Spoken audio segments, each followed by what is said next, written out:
Hello, welcome back. Today we're going to be talking,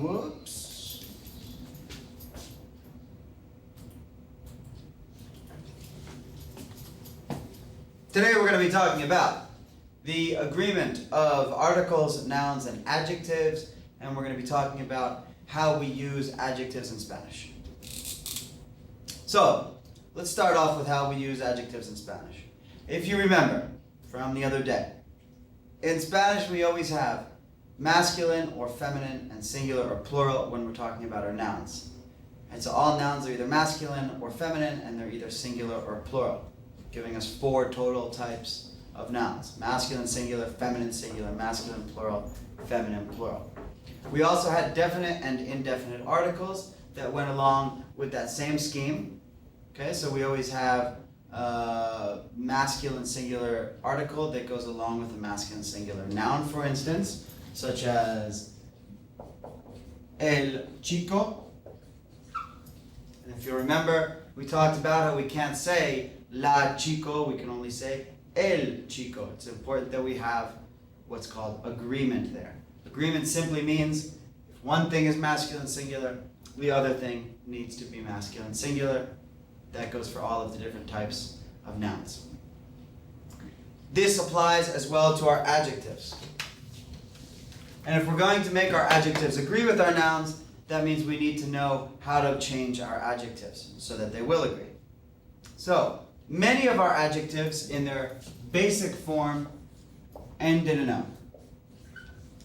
For instance, alto, which means tall. That's the way many of our adjectives will work. They're going to end in a noun. If an adjective ends in a no, really easy to make all 4 forms of an adjective. The feminine singular will simply end in an A.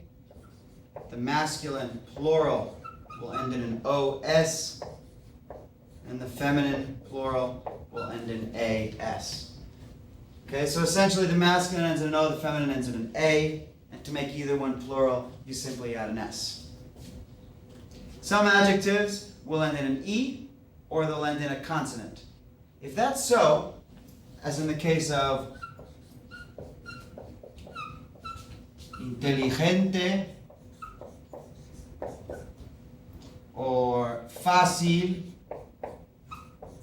Inteligente, as you can imagine, means intelligent. Fácil means easy. In the case of adjectives like this, that end in an E or a consonant, we have no differentiation between masculine and feminine. We just have 2 forms. We have a singular and we have a plural. So it doesn't matter if we're talking about an intelligent man or an intelligent woman. They're both called inteligente. And it doesn't matter if we're talking about an easy dog or an easy test. They're both called fácil. Okay, so there's no difference there. Just fácil and fáciles, which is our plural, and inteligente, and inteligentes.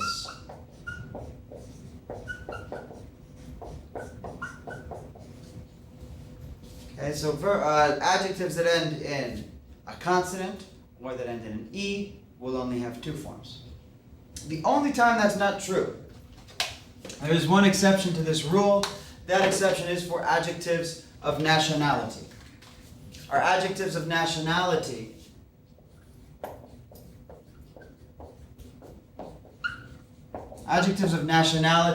that end in a consonant, such as inglés, which means English, will have 4 forms. So even though they end in a consonant, they'll still have 4 forms. To make the feminine form, we merely add an A. Both of their plurals are formed as you would imagine that they are, just the way that we formed plurals with our nouns the other day. So inglés becomes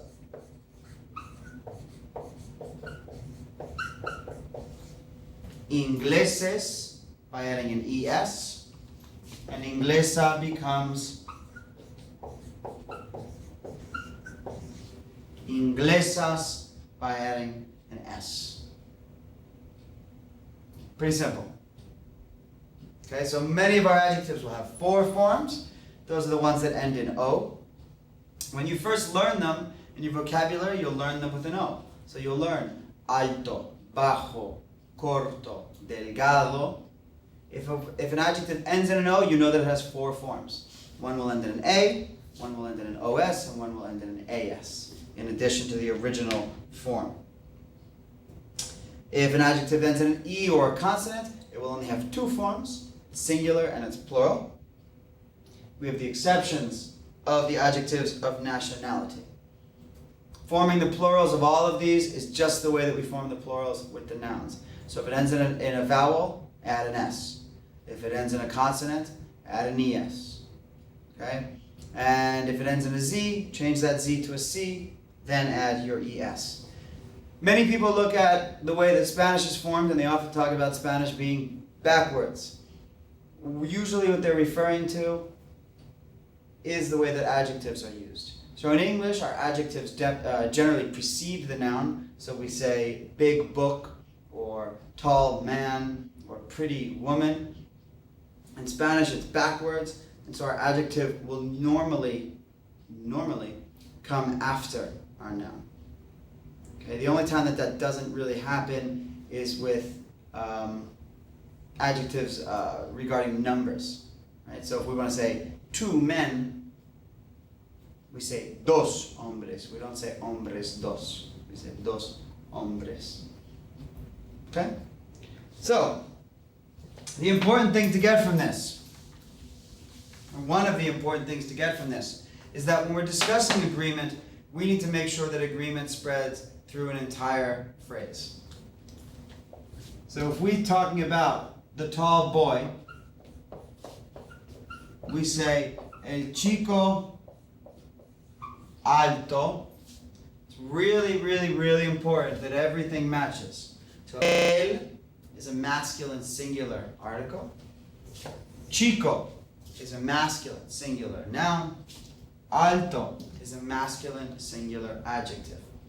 If we wanted to speak about a girl instead of a boy, if I were to change chico to chica, everything around it would have to change as well.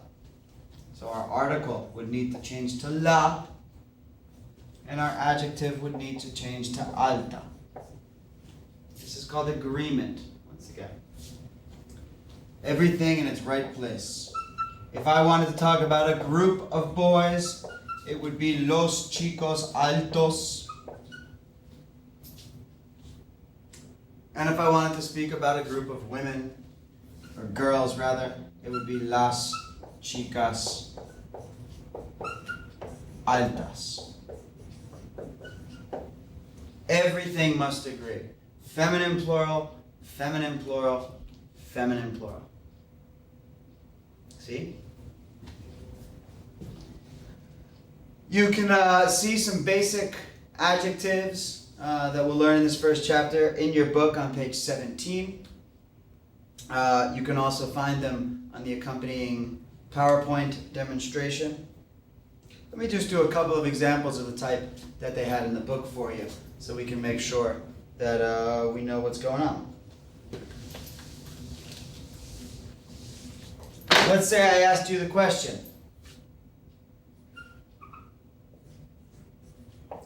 Juan y Jorge son altos? You should now be able to look at that question and say, okay, Juan y Jorge, it's 2 men, we're speaking about them in the 3rd person. The verb form of ser is son, because it's the ellos form of the verb. Altos is a masculine plural, because we're talking about 2 men. Must agree. It must be altos and not altas or anything else. Our answer here could simply be C. Son muy altos, for example. Okay? A couple other examples for you to do at home.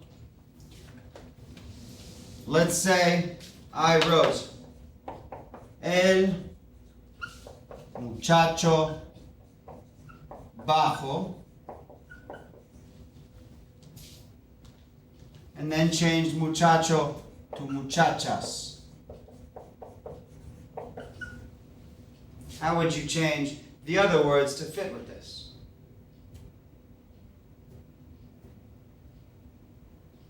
You should have written las muchachas bajas. And how about if I had los hombres inteligentes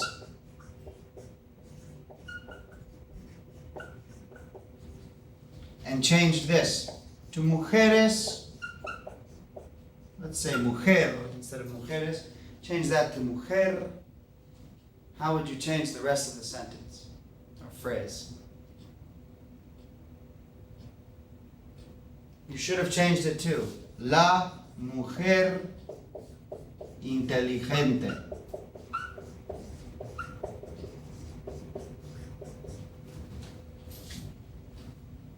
Notice, los had to change to la to agree with mujer, and inteligentes had to change to inteligente because it's a singular noun and not a plural noun any longer. Okay, that's enough for agreement. I hope that you agree. Adios.